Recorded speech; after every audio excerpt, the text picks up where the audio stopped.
Hi hello welcome back to my channel. അപ്പം നമുക്കിന്ന് അടിപൊളി ഈവനിങ് സ്നാക്കായിട്ട് ഞാൻ വന്നിട്ടുള്ളത്. നമ്മൾ ഒരു തവണ കഴിച്ച് കഴിഞ്ഞാൽ നമുക്കിത് നിർത്താതെ കഴിച്ചുകൊണ്ട് നിൽക്കാം കേട്ടോ. അത്രയും നല്ല അടിപൊളി സ്നാക്കാണ്. നമുക്ക് സിമ്പിളായിട്ട് ഉണ്ടാക്കിയെടുക്കാനും പറ്റും. അപ്പം നമുക്ക് വെള്ളിയിട്ട് പോകാട്ടോ. അപ്പോൾ നമുക്ക് ആദ്യം തന്നെ ഒരു പാത്രത്തിലേക്ക് ഒരു മുട്ട ഇട്ട് കൊടുക്കുക. അതിലേക്ക് നമുക്ക് 2 ടീസ്പൂണോളം തൈര് ഇട്ട് കൊടുക്കാം കേട്ടോ. അപ്പോൾ പുളിയുള്ള തൈരായാലും പുളിയില്ലാത്ത തൈരായാലും കുഴപ്പമൊന്നുമില്ല. അതിലേക്ക് നമുക്ക് ആവശ്യമുള്ള പഞ്ചസാര ഇട്ട് കൊടുക്കുക. 2 ടേബിൾ സ്പൂണോളം പഞ്ചസാര ഇട്ട് കൊടുക്കുക. ഒരു നുള്ള് ഉപ്പും കൂടി ഇട്ട് കൊടുക്കാം കേട്ടോ. എന്നിട്ട് നന്നായിട്ട് നമുക്ക് മിക്സ് ചെയ്തിട്ട് പഞ്ചസാര അലിഞ്ഞ് വന്നതിന് ശേഷം നമുക്ക് അതിലേക്ക് ഏലക്കായ ഇട്ട് കൊടുക്കാം കേട്ടോ. അപ്പോൾ ഏലക്കായും കൂടി ഇട്ടതിന് ശേഷം നമുക്ക് നന്നായിട്ടൊന്ന് മിക്സ് ചെയ്തിട്ട് ഇതിലേക്ക് നമുക്ക് മൈദപ്പൊടി ചേർത്ത് കൊടുക്കാം കേട്ടോ. ഒരു 3/4 കപ്പോളം മൈദപ്പൊടി ഞാൻ ഇപ്പോൾ എടുത്തിട്ടുണ്ട്. ഇനി നമുക്കിത് കുറച്ച് ഇതുപോലെ ഇട്ട് കൊടുത്തിട്ട് നന്നായിട്ട് ഒന്ന് മിക്സ് ചെയ്തിട്ടെടുക്കാം കേട്ടോ. അപ്പോൾ ഇത് നമ്മൾ ഈ മിക്സ് ചെയ്യുന്ന സമയത്ത് ഇതിലേക്ക് വെള്ളമൊന്നും ചേർക്കുന്നില്ല. എല്ലാം മൊത്തം നമ്മൾ മിക്സ് ചെയ്ത് കഴിഞ്ഞ ശേഷം നമുക്ക് ഇതിലേക്ക് ആവശ്യത്തിനുള്ള വെള്ളം കൂടി ഒഴിച്ച് കൊടുത്തിട്ട് ഒന്നും കൂടിയും നമുക്കിതൊന്ന് ലൂസാക്കിയിട്ടെടുക്കാം കേട്ടോ. ഇപ്പോൾ ഞാനിപ്പോൾ ഇതിലേക്ക് ഒരു 1/4 കപ്പോളം വെള്ളം ഒഴിച്ച് കൊടുത്തിട്ടുണ്ട്. എന്നിട്ട് നന്നായിട്ട് ഒന്നും കൂടി ഒന്ന് മിക്സ് ചെയ്തിട്ടെടുക്കുക. അപ്പോൾ നിങ്ങൾ വെള്ളം ഒഴിച്ച് കഴിഞ്ഞാൽ അതിൽ കൂടിപ്പോൾ എന്തെങ്കിലും ചെയ്തിട്ടുണ്ടെങ്കിൽ നമുക്ക് കുറച്ചുകൂടിയും പൊടി ഇട്ട് കൊടുക്കാം കേട്ടോ. മൈദപ്പൊടി ഇട്ട് കൊടുക്കുക. എന്നിട്ട് നന്നായിട്ട് ഒന്നും കൂടി ഒന്ന് മിക്സ് ചെയ്തെടുത്താൽ മതി. ഇനി നമുക്ക് ഇതിലേക്ക് ഒരു പിഞ്ച് ബേക്കിംഗ് സോഡയും കൂടി ഇട്ട് കൊടുത്തിട്ട് നന്നായിട്ട് ഒന്നും കൂടി ഒന്ന് മിക്സ് ചെയ്ത് കൊടുക്കാം കേട്ടോ. ഇനി നമ്മളിതിലേക്ക് വെള്ളമൊന്നും ചേർക്കേണ്ട ആവശ്യമില്ല. നമ്മൾ വെള്ളവും പൊടിയൊക്കെ നമ്മൾ ആവശ്യത്തിന് ചേർത്തിട്ട് നല്ല രീതിക്ക് തന്നെ നമ്മൾ ഇത് കലക്കി എടുത്തിട്ടുണ്ട് കേട്ടോ.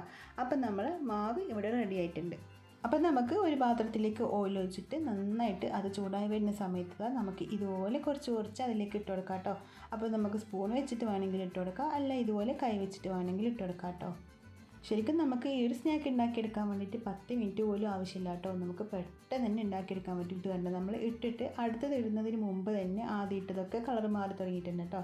ഇനി നമ്മളിത് നന്നായിട്ട് കളർ മാറി ഇതൊന്ന് തിരിച്ചിട്ട് കൊടുക്കാം. അപ്പോൾ കുട്ടികൾക്കൊക്കെ ഒരുപാട് ഇഷ്ടപ്പെടുന്ന നല്ലൊരു സ്നാക്കാട്ടോ. നമുക്ക് 4 മണിക്ക് സ്കൂളിൽ വിട്ട് വരുന്ന കുട്ടികൾക്കൊക്കെ പെട്ടെന്ന് ഉണ്ടാക്കി കൊടുക്കാൻ വേണ്ടി പറ്റുന്ന നല്ലൊരു സ്നാക്കിൻ്റെ റെസിപ്പി ആട്ടോ ഇത്. അപ്പോൾ നമ്മളെ വീട്ടിലുള്ള സാധനങ്ങൾ മാത്രം മതിയല്ലോ ഇത് ഉണ്ടാക്കിയെടുക്കാൻ വേണ്ടിയിട്ട്. ഒരുപാട് സാധനങ്ങളൊന്നും അതും ആവശ്യമില്ല. നമുക്ക് പെട്ടെന്ന് തന്നെ അതുകൊണ്ട് ഉണ്ടാക്കിയെടുക്കാനും പറ്റും.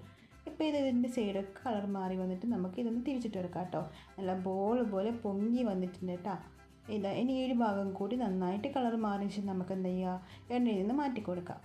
അപ്പം നമ്മളിങ്ങനെ ഓരോ പരീക്ഷണങ്ങൾ നടത്തി നോക്കും. അപ്പോൾ അത് സക്സസ് ആയിട്ടുണ്ടെങ്കിൽ നമ്മൾ ഭയങ്കര സന്തോഷത്തിലുണ്ടാകാൻ, പ്രത്യേകിച്ച് നമുക്ക് ഇഷ്ടപ്പെടുന്നതിലും കൂടുതൽ നമ്മളെ കുട്ടിക്ക് അത് ഇഷ്ടപ്പെട്ടിട്ടുണ്ടെങ്കിൽ നമുക്ക് അതിലും വലിയ സന്തോഷം വേറെയില്ല. എനിക്ക് ഏറ്റവും ഇഷ്ടം ഇങ്ങനെ ഓരോ പരീക്ഷണങ്ങൾ അവിടെ ഇവിടെയൊക്കെ കാണുന്നൊക്കെ ഉണ്ടാക്കി നോക്കും കേട്ടോ. എന്നിട്ട് സക്സസ് ആയിട്ടുണ്ടെങ്കിൽ മാത്രം അത് കുട്ടികൾക്ക് കൊടുക്കും. എന്നിട്ട് അവരത് കഴിച്ച് കഴിഞ്ഞ് കഴിഞ്ഞാൽ എനിക്ക് ഭയങ്കര സന്തോഷമായിരിക്കും ഉണ്ടാകാൻ. കാരണം നമ്മളത് ഉണ്ടാക്കുന്നത് തന്നെ അവർക്ക് കഴിക്കാൻ വേണ്ടിയിട്ടാണല്ലോ. അപ്പോൾ അവർക്കത് ഇഷ്ടപ്പെട്ടെന്ന് കണ്ടു കഴിഞ്ഞാൽ പിന്നെ നമുക്ക് അതിലും കൂടി വേറൊരു സന്തോഷം ഉണ്ടാവില്ലല്ലോ. ഇപ്പോൾ ഇതാ എല്ലാ ഭാഗവും കളറൊക്കെ മാറി നല്ല ഗോൾഡൻ ബ്രൗൺ കളറായിട്ട് വന്നിട്ടുണ്ടാവും കേട്ടോ. ഈ ഒരു സമയത്തൊക്കെ നമുക്ക് ഫുൾ ഫ്ലെയിമിൽ തന്നെ വെച്ചെടുക്കാം കേട്ടോ. ലോ ഫ്ലെയിമിലൊന്നും മാറ്റി കൊടുക്കേണ്ട ആവശ്യമില്ല. കാരണം ഇത് നമ്മളിതിങ്ങനെ പൊങ്ങി വരുമ്പോൾ തന്നെ ഇതിൻ്റെ ഉൾഭാഗം നന്നായിട്ട് വെന്ത് കഴിഞ്ഞിട്ടുണ്ടാവും. പിന്നെ നമ്മൾ കൂടുതൽ സമയം വെക്കേണ്ട ആവശ്യമൊന്നുമില്ലല്ലോ. അതുകൊണ്ട് ഫുൾ ഫ്ലെയിമിൽ തന്നെ വെച്ചെടുക്കുക. പെട്ടെന്ന് തന്നെ ഇത് ഉണ്ടാക്കിയെടുക്കാനും പറ്റും കേട്ടോ. നമുക്കിതാ ഒരു മുട്ടയും ഒരു 3/4 കപ്പ് മൈദയും കൊണ്ട് നമുക്കിതാ ഒരുപാട് ഉണ്ടാക്കിയെടുക്കാനും പറ്റുന്നില്ല. ഒരു പാത്രം നിറയെ നമുക്ക് സ്നാക്ക് കിട്ടും കേട്ടോ. അപ്പോൾ എല്ലാവരും ഒന്ന് ഉണ്ടാക്കി നോക്കുക. ഇഷ്ടമായാൽ ലൈക്ക് ചെയ്യാനും സബ്സ്ക്രൈബ് ചെയ്യാനും ഷെയർ ചെയ്യാനും കമൻറ്റ് ചെയ്യാനൊന്നും മറക്കല്ലേ. അപ്പം നമുക്ക് മറ്റൊരു പിന്നെ കാണാം. Bye, thank U.